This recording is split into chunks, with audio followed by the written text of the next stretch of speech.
Hello and welcome to another instalment of History Hack. We have a returning guest today and we're really excited because Becky Laxton Bass is back to talk about more women with London links because that's what she does.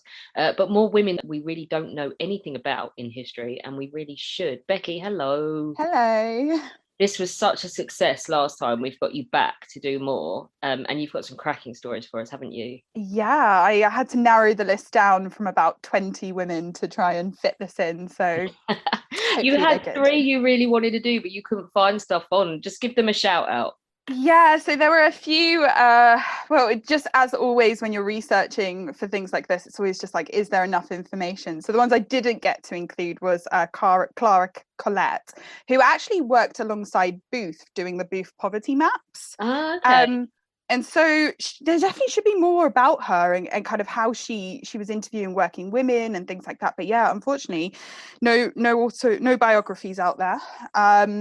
Margaret Bryan, who was a philosopher, I'm not going to include, but again, very, very interesting. And actually, Elizabeth Wilkinson, who was a boxer, she is only known through her boxing activity. So we don't even know when she was born or when she died. We just know she was active in London for about 6 years in the 1700s.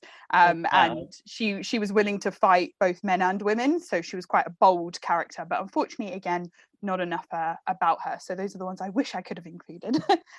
No, damn. But you have got four really, really good ones for us today. The first one I have heard of because, and I think a few people will have, because we all get the Tudors rammed down our throats, because she falls foul of Thomas Cromwell. Well, not Thomas Cromwell, she's too late for that. She falls foul of basically Henry VIII, doesn't she? Yes, absolutely. Anne Askew, who was born in 1521 and died in 1546. So yeah, absolutely during the reign of Henry VIII. She really does kind of her position. As in terms of like being born into her family, it really kind of backfires on her because her father is quite a connected man, and it means that she ends up effectively kind of being involved in the royal court, and it's during this period where she's involved with the royal court that she starts gaining suspicion for her kind of over the top Protestant beliefs. There's a lot written about her though that actually shows that it's not necessarily her beliefs, but actually the fact that she was such a strong woman that Mm. actually really put people off, and it meant that she was just kind of too risky to have about. And so they tried to implement her in various plots through her kind of later years. She was self-taught, so she taught herself to read and write, mainly using the Bible, which she then memorized passages from. And she actually ended up getting married because her sister ended up dying, so she ended up being married off to the husband that was going to be her sister's, a man called Thomas Kyme, and he was a devout Catholic. But because she was so young, she hadn't quite formed her own beliefs at that point. So she does later become very Protestant. And because she has her own opinions and she is very opinionated, they end up falling out quite a lot. Their marriage is a complete disaster. And in fact, he actually ends up kicking her out of the house. Amazingly, she tries to get a divorce, which for a woman in the 1500s, is completely, outrageous.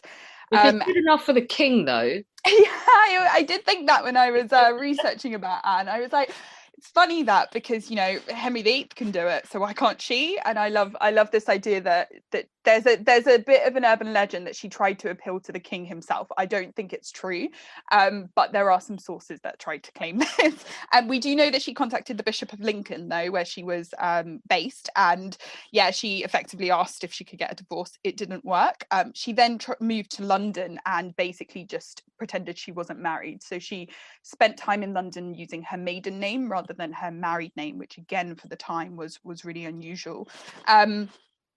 Her both her sister and brother were involved in the royal court, as I mentioned, and so she starts kind of hanging around near the royal household.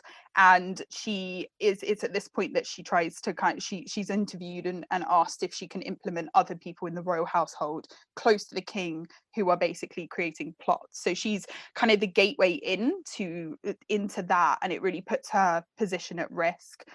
She's arrested on 3 occasions, so it's not a terribly happy story. And in the space of a year and a half, she was arrested 3 times. So this whole period is when Henry VIII, so he goes and messes up the whole Catholic Church thing, doesn't he? Yeah. But then as he gets to his dying years, he really is trying, it's like Pandora's box, he's trying to put everything back in the box, isn't he, and backtrack a bit. So at this point, being that vocal and that up for change and stuff when he's trying to dial it back a notch is just the worst combination, isn't it? Yeah, absolutely. So it's kind of a like you said, it's a weird situation where Henry VIII has caused this situation, and now being too Protestant and being too like kind of wanting reforms in the church was outrageous at this period. And so it definitely, that part of her beliefs was definitely part of her downfall, the fact that she was just too Protestant for the royal family, for the church and for the state. She also was a pamphleter, so she would post pamphlets, and she would preach as well, which is again very unusual for a woman. So being in the public eye as a very strong female presence in the Protestant religion was just, you know, there's lots of boxes there that would have disagreed with the kind of situation at the time. She also carried writings by Protestants who had previously been arrested, and some of them had been executed. So she was caught with writings that were basically banned at the time, which was one of the reasons she was first arrested. And she eventually was taken to the Tower of London. So again, there's a lot of amazing London links with a lot of the women I'm going to talk about for obvious reasons. But one of the sad things about Anne is she's actually one of the only women on record to have been tortured at the Tower of London. And being an educated woman, the records of her torturing actually exist. She managed to smuggle them out. And again, they're not the happiest read. She talks about being placed on the rack, which I'm sure many listeners will know is very, very painful. She was harmed so much by the kind of interrogation, by being tortured in this way, that actually eventually when she was executed by a burning at the stake, she had to be carried on a chair and placed because she couldn't stand, because she had dislocated too many of her ligaments, and her bones had popped out of their sockets. So it's, you know, a very painful account. If anyone wants to read it, it's accessible online. But what's really interesting is after she is executed, her story that she kind of wrote gets kind of rewritten by 2 different people, and it's actually these 2 accounts that are very problematic. Some of them, for example, the one written by a man called John Bale, he's actually really misogynistic, and his tones of her work, he basically interprets her words as the fact that Anne was actually, you know, kind of ignorant and didn't really understand what was going on, and that's how she got herself in this situation, and she was a weak woman and all of these things. So that's extremely unfortunate. The other account, which is written by a man called John Fox, his is a little better, but there is a lot that would have been edited and removed, which obviously from a historical point of view is extremely frustrating when things are edited, especially, you know, from a woman's perspective. What does always come across about Anne is that she was very progressive for her time. She had repeated confrontations with male authority figures, including her father, as I said, her husband.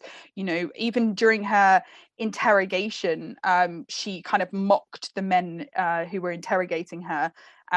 And she said, you know, things like, it's against St. Paul's learning that she, being a woman, should interpret scriptures, especially when there are so many wise men to do so for her.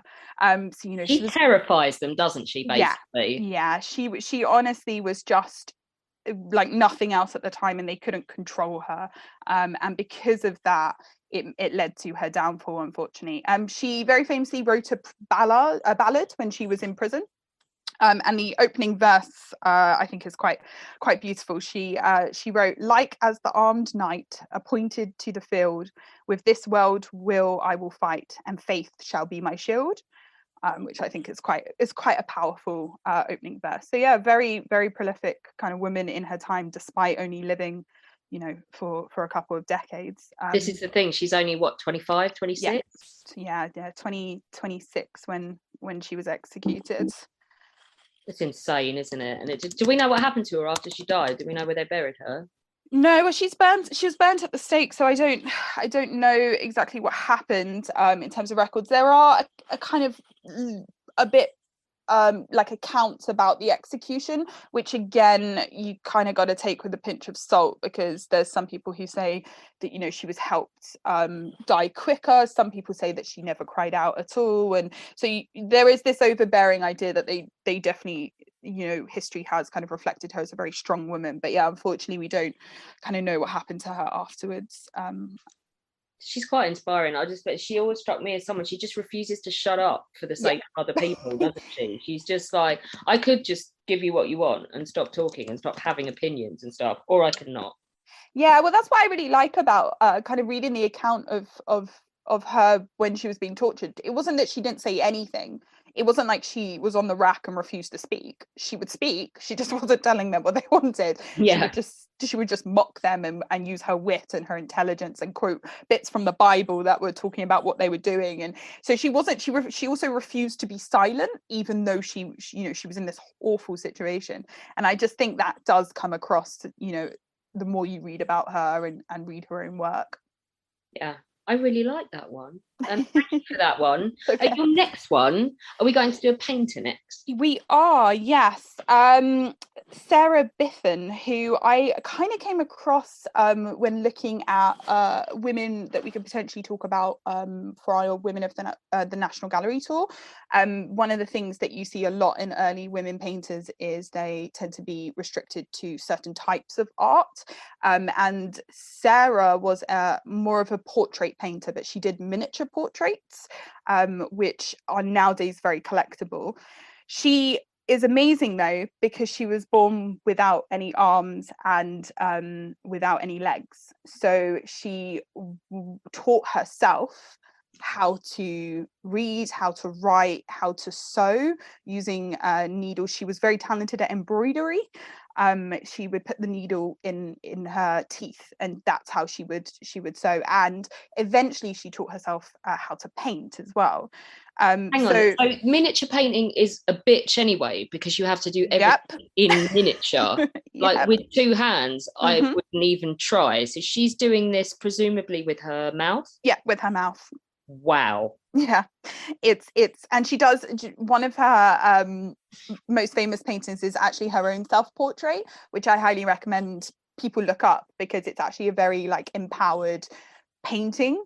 And she depicts herself, despite having no limbs, being very kind of, her posture's very strong, her face is very determined, and I kind of love that comes across. And it was a self-portrait as well, which I think is just amazing.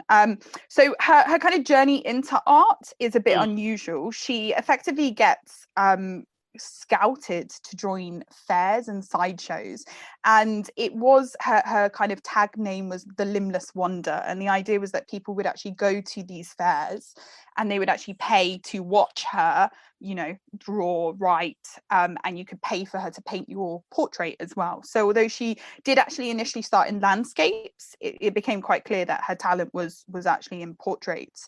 And it was during this time that she had exhibitions of her work were sold, paintings, autographs, all of this. So she was quite well known in that kind of scene, to the point where she attracted attention from people higher up. So there was a man called George Douglas, the Earl of Morton, who effectively decided that he wanted to see if this was true. He had heard rumors about this amazingly talented painter and wanted to see her in action, and he went to a fair in 1808, and he paid for her to paint, and he was so impressed that he decided to sponsor her to receive lessons from the Royal Academy painter William Craig. So she managed to actually move to London, where she had a studio in Bond Street. And she actually went on to have a few of her paintings accepted by the Royal Academy, as well as winning a medal in 1821 for her art. She also was commissioned by the royal family to paint miniatures of a few of them. But again, I haven't been able to really find which members of the royal family, but I imagine that in itself, apparently a few of them are still in the royal collection today, these paintings by Sarah. Unfortunately, when the Earl died, she actually lost her her sponsorship and unfortunately ran into a bit of financial trouble. But she was eventually awarded a pension by the royal family, which again reiterates her kind of connection with them. She ended up moving to Liverpool, where she retired for a bit and then decided to come back later in her life. And eventually there was a public subscription arranged to actually help finance her life in her later years. So yeah, she was very prolific in kind of the 1820s to 1840s time, and she ended up dying in 1850 at the age of 66. So yeah, absolutely amazing. Probably one of the ways to show this is actually how much her art has sold in recent years. I just saw that an engraving of the miniature was 137,000. One of those went for. Yep, absolutely. Done by someone else, not actually done by her. Yeah, so just an engraving of her self-portrait. Yeah. So it was estimated to sell for about £1,000, and actually when it went for over 100,000, and that was just it was an engraving of a self-portrait she had painted. So that should tell you in itself kind of her, how talented she was. There were quite a few good comments after the sale, because obviously it was so much more than anyone was expecting, and a few of the kind of art world commented on this, showing that it just highlights the fact that she was so talented, and the fact that she had a disability did attract bidders, because they had a profound respect for her being able to overcome that and still kind of make a name for herself. And it's still very difficult in our days, and we're talking in the 1800s, and they can think of few artists who achieved this, being able to overcome this, greater than Sarah. So I think she's definitely someone people should know about, and should definitely try and see her art when it is on display in royal collections and things like that. That's amazing. If you're listening to this, do Google some of her stuff. I can't believe that she could achieve that with her mouth. Just like by nature of it, you're getting the right as you're painting. If it's in your mouth, you've got less control over where you put your eyes to paint, how close you put the miniature to you or far away, to get a perspective on it as well. It just absolutely incredible. Like you said as well, with miniature painting, everything has to be so fine and detailed, and there's almost kind of nowhere to hide with it, because it is a small painting, so people are going to stare at it a lot more intensely when they do look at this art. And so to be able to create those fine lines and to create the art, and also to kind of have a reputation that kind of went out of just sideshows and fairs, and actually led to her being heard about in kind of upper classes, is a huge achievement. Yeah, it's bonkers. I'm even thinking about, this is like my obsession now. They used a magnifying glass, didn't they? But how do you paint with a paintbrush in your mouth when the magnifying glass is in the way? She's just incredible. Yeah, absolutely. Wow. We're going sort of back to politics, aren't we, with the next one that you've picked? Yeah, absolutely. So I chose Mary Prince mainly because we've just launched a new tour about the women of Bloomsbury, and she actually has a plaque in Bloomsbury. And I reckon of all the women I talk about on that tour, she's probably the one people know least about. And actually, I think people should probably know more about her than some of the other women maybe I do speak about. So I wanted to include her mainly because her story is one that if you don't know it, you should. So she was born around 1788, and actually we don't really know what happened to her at the end of her life. I'll explain that in a little bit. But her time frame is 1788 to about 1833. So she was born in Bermuda, and she was actually born into slavery. So her mother was a slave, and her father was also a slave. She actually had a few sisters who she was separated from at the age of 12 when she was sold into another family. They were sold into different households. So what kind of happens is she kind of bounces around various places. So she's in Bermuda for a bit. We know she ends up going to salt ponds. She also ends up in Antigua as well, and she kind of is sold kind of to various owners because she seems to come across as a very strong woman who, any opportunity that presented itself, she refused to kind of be passive with. So even during kind of one of the accounts that she later writes about is one of her masters wanted, she dropped some things and he was yelling at her and tried to beat her, and she kind of ran out the room and threw things at him, and so she kind of would fight back, and it led to the fact that because of this, it meant that she was kind of sold on and bounced around quite a lot. Working in the salt ponds was very painful for her. She spoke about kind of permanent disfigurement on her legs because the salt would burn her skin, and they would work 17 hours straight on occasion. It's not quite sure how she ended up at the salt ponds. Some people think it's actually a punishment for her protesting against some previous treatments. But yeah, she ends up kind of being bounced around. Eventually in 1815, she's sold to John Adams Wood, who is a horrible human being. I have unfortunately had to read quite a lot about him, and yeah, he's not a very nice person. During this time, she works as a domestic servant for him, so she helps nurse his children, wash clothes, attend bed chambers, etc. It's during this time she actually gets involved with a church in Antigua, and she actually has learnt to read and write basic kind of words. So up until this point, she was illiterate. She ends up being baptized at the church a couple of years later, and then she gets married to a man called Daniel James, who's actually a free man. He was a slave who actually bought his own freedom. So this in itself led Mary Prince to suffer at the hands of John Adams Wood, because he disliked this fact that A, she got married without his permission, but B, the fact that this freed slave would hang around their household, hang around the estate, basically giving people ideas that this is possible. And so Mary was actually beaten more, and she actually recalls that her flogging increased after her marriage as a response to this.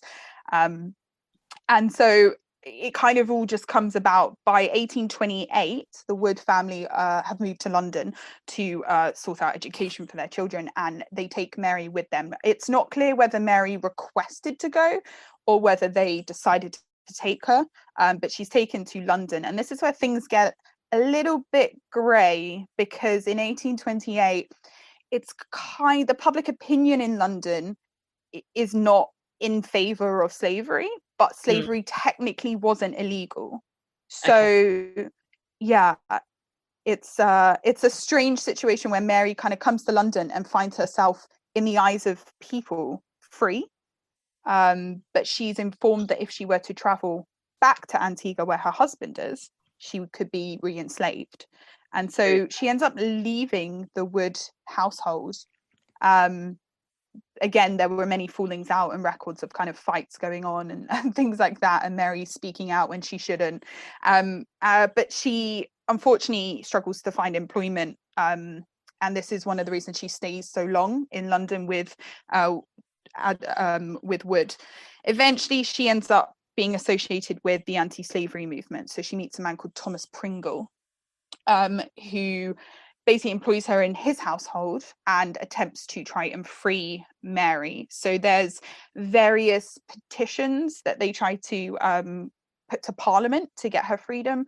He also tries to appeal to Wood, who has moved back to Antigua at this point and left Mary in London, and he writes a letter back saying she's too dangerous to be free. If we grant her freedom, there's no police that could control her, which I think is an interesting letter back, maybe because it really shows Mary's presence and the fact that she is considered a dangerous woman. Eventually, they decide that actually a good way to grant Mary's freedom, and maybe not just Mary's, but to actually help the anti-slavery movement, would be for people to hear Mary's story. And so, being not so literate, Pringle gets her to narrate her story, and he gets a woman called Susanna Strickland to write it down. It's then edited, and in 1831 becomes a published book called The History of Mary Prince.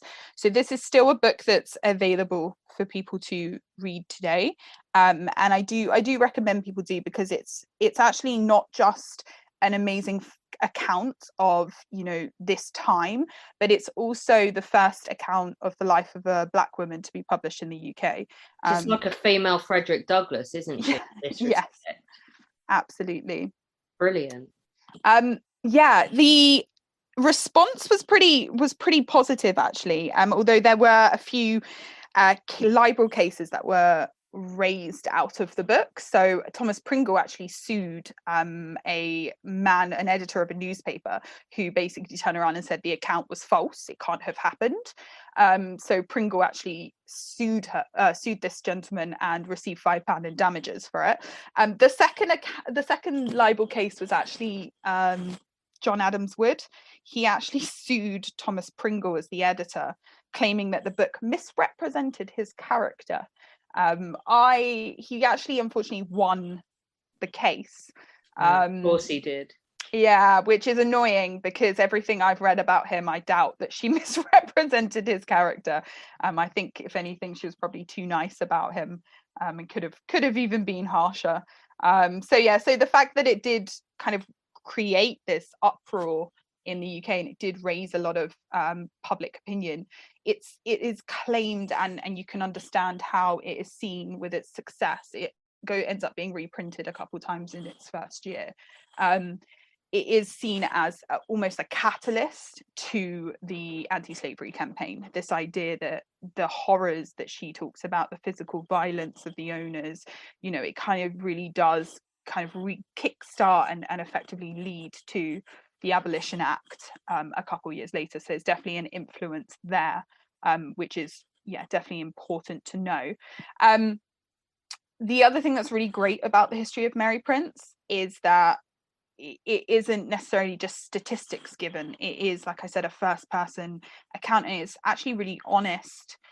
And some of the kind of ideas in it, sometimes when you read history around this, people do feel uncomfortable because of what happened, and so she almost becomes an awkward heroine, in the sense that people don't necessarily want to remember her because it's remembering a darker past. But actually it's really, really important that she was able to have her story told, because so many others wouldn't have. She did get a commemorative plaque in Bloomsbury. It was done by the Nubian Jack Community Trust, so it's not an official blue plaque, but it's actually on the side of Senate House. So if anyone's ever around there, it's really annoyingly difficult to see. It's like a bronze plaque, and it's behind the gates of Senate House. So if it's not open, you have to kind of squint to see it. But it has been there for over 10 years now.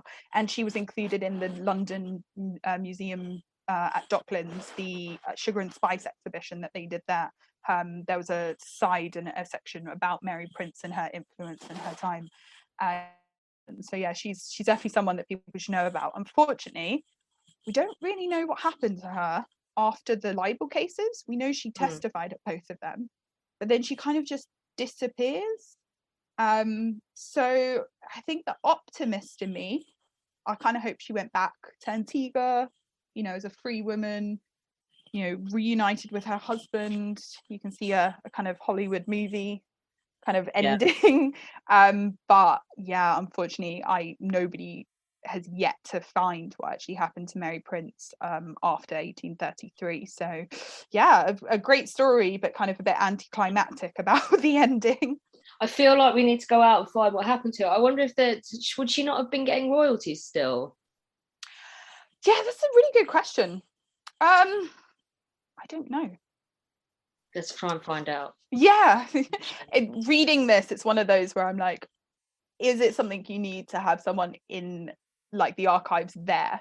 If they have them, is it possible to look at, you know, family history back far enough to trace this? Because yeah, she kind of just disappears from our records. So it's I would odd, say in 1837 you get, did she definitely die in 1833? no, so we don't know when she died. We just know she disappears in 1833. There's no reference to her post that period. So 1837 nationalized record keeping comes in, so we make it.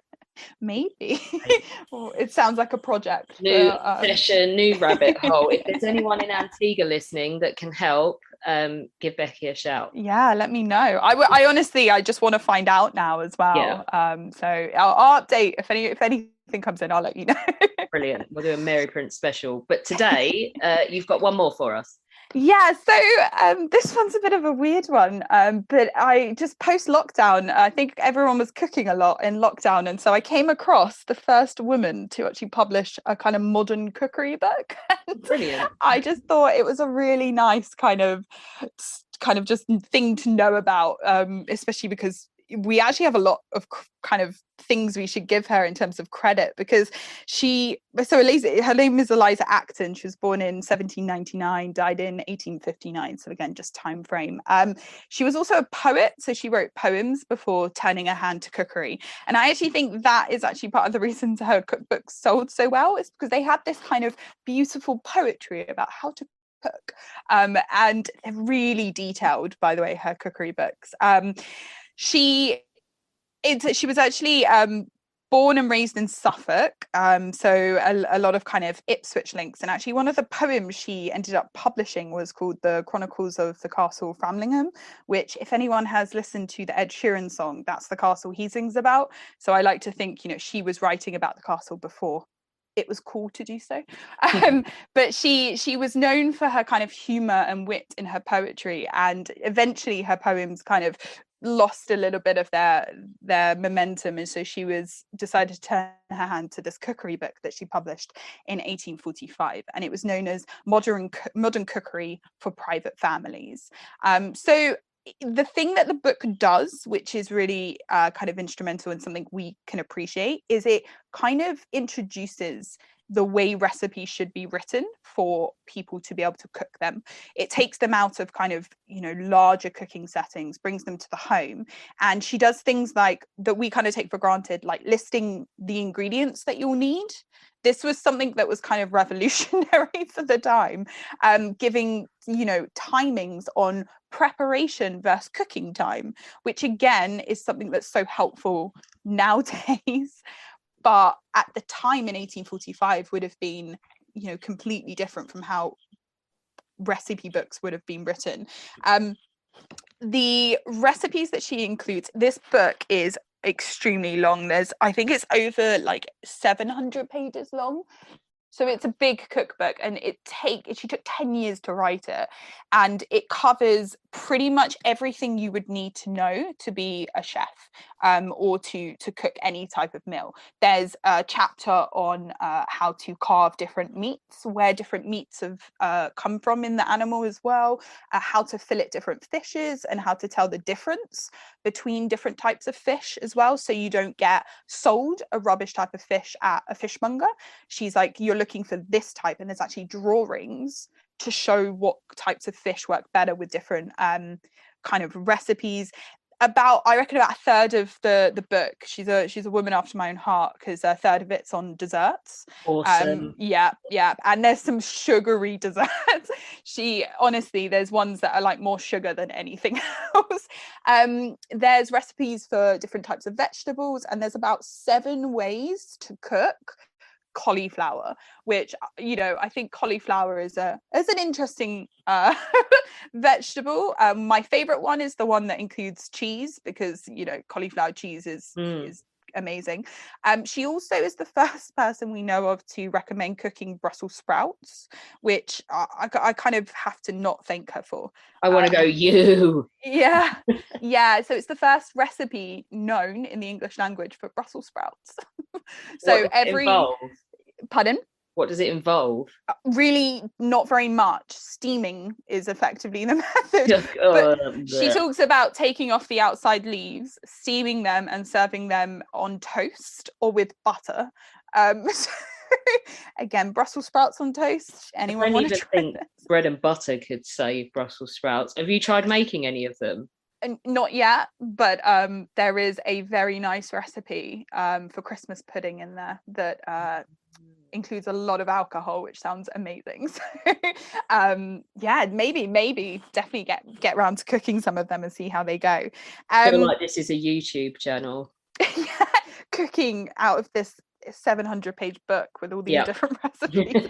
definitely something that if I'm not going to say it, but if I have an extra time on my hands anytime in the future, might be a future project. Yeah.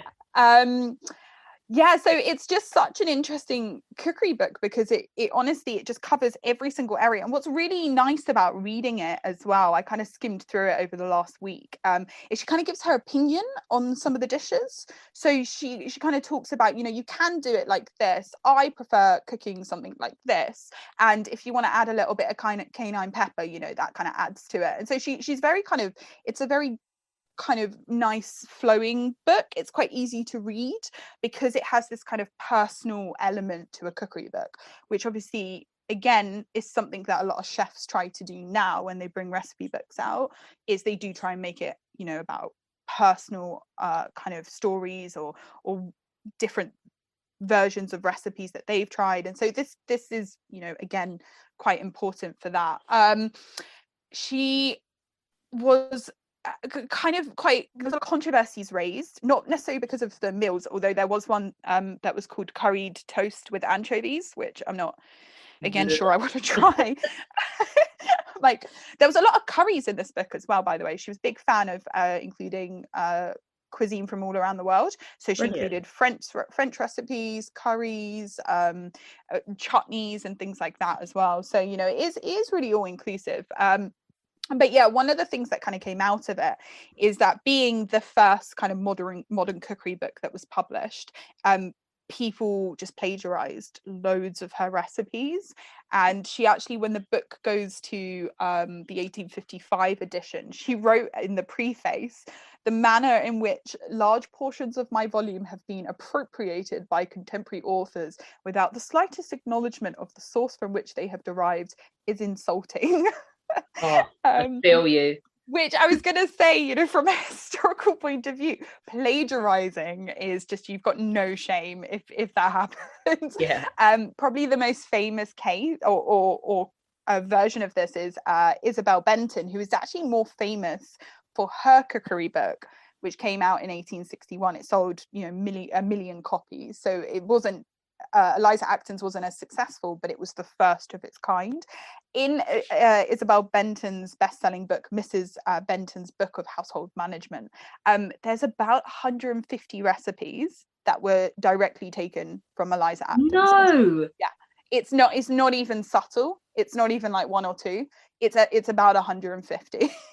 We actually have an episode of History Hack about cut and paste journalism and how about this was basically allowed at the time. Yeah, it's very unfortunate. It's why I kind of like that Eliza kind of wrote in her preface, yeah, it might be okay, but it's like quite shameful to do. At least give me credit, which I think is quite cool. But yeah, you see her work being even referenced by like modern chefs. So Delia Smith has spoken out about the influence modern cookery had on today's world as well. So yeah, it's definitely an interesting book with some interesting recipes, but also was quite revolutionary for the time when it was published. She is buried in St. John's Cemetery in Hampstead Church in London. And just in case any of you happen to be around there and want to seek out Eliza's grave. Brilliant. Oh, she sounds really cool as well. Yeah, no, when I was reading the recipes, I definitely, there were a few where I was like, oh, that sounds good. The other thing I should say is, although it was pitched at kind of middle class families, and there's some ingredients that that were definitely for kind of the middle to upper classes, like, you know, there's truffle and champagne and things like that. There were versions throughout the book that you could make if you were doing it on a budget, which I cool. think was really cool. Yeah, so she would make like and cooking the whole animal as well. So if you're using an animal, how to use all parts of it so there's no waste. So like things like that, I actually think meant that her book was probably more successful because it could be used by a wider audience than just kind of what it was targeted at initially. That's brilliant. Becky, thank you so much for coming on to share 4 more women with us with London links. Give everybody some details, because now we're coming out of lockdown. People can come and do tours with you. Yeah. Where can they get hold of you? Where can they find out about your tours? Yeah, absolutely. So our bookings are currently open. You can find all the information about all the walks we do and dates available on our website at www.womenoflondon.org.uk. And we're also posting updates about our tours on our Twitter and Instagram, so at Women of LDN. Excellent. Thank you so much. No, thank you for having me. You can help us at History Hack by joining us via Patreon. It takes quite a lot of effort and a lot of work of quite a big team now to keep us going. And so if you could donate as little as £3 a month, it would be massively appreciated by all of us. There's different levels because Princess Marcus has set it all up with varying rewards and things. So do have a look, do join us. There's an exclusive Facebook group as well, and you can be part of all of it. When our guests join us to talk about their work and their new book, the 45 minutes or so they spend with us is just a taster of all their efforts. So to this end, we have launched our very own bookshop on bookshop.org, where you can find our guests' latest and greatest books. You can support them, and you can support History Hack too. 10% of every sale via our bookshop supports the podcast and allows us to keep at it and bring you more amazing guests. You can find our bookshop at bookshop.org/shop/hack history, or just search on bookshop.org for us under the shops bit. Thank you for your continued support, and here's to your next great